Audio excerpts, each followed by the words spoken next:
Hello, thanks for joining me, astrologer Patrick Arundell, for your in-depth weekly horoscope for week commencing the 14th of June. This is for your sun or your ascendant. If you're not sure which is which, you can download a free natal horoscope by clicking the link beneath this video. This will show you all the different positions of all the planets beyond the sun and the ascendant, where your moon is, and the relationships they have to one another. Also, if you'd like to get your free daily horoscope to your device each morning, please click on that link below too. And I do feel that my daily horoscopes are a bit more thoughtful than some and will give you some good overall guidance for each day. And finally, if you'd like to take advantage of my very special offer, a year's forecast, a character analysis, a natal package based on your time, date and place of birth, you can do so and get 30% off by seeing the link beneath this video too. Hello Taurus, and welcome to your weekly forecast for week commencing the 14th of June.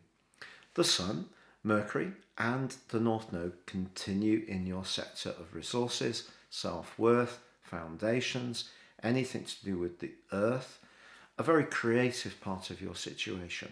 Of course, Mercury is in retrograde, so it's a good time to continue to be very vigilant and sharp-eyed around all transactions. But as this week begins, Neptune is squaring up to the Sun through to Thursday. Now, this happened with Mercury recently. Mercury is very much about the nervous system, and it can be about how we think. The Sun's about our innate physical energy and drive.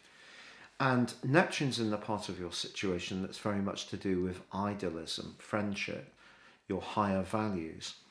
So there may be something this week which disappoints you about a friend or a situation you encounter where you may be trying to do your best and something comes up where the reality of how people can be, perhaps even a little bit dishonest, may be something that really catches and jags a little bit.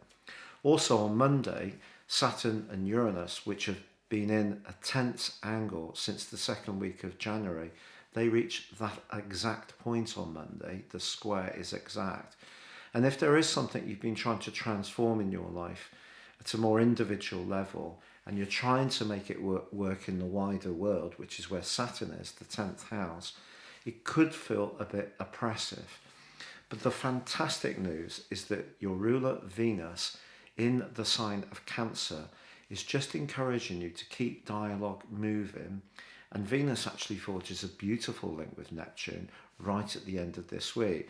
So even if someone frustrates you this week, disappoints you, someone else is going to absolutely delight you.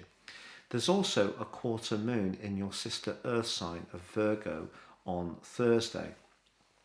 I think this is just saying to you that that love you have of enjoying good food, good wine, anything that has a little bit of luxury or naturalness, depends on the type of consumer you are, linked to it. The quarter moon suggests you may be a little bit more tempted to go for it, but also someone close to you may look for some kind of financial support.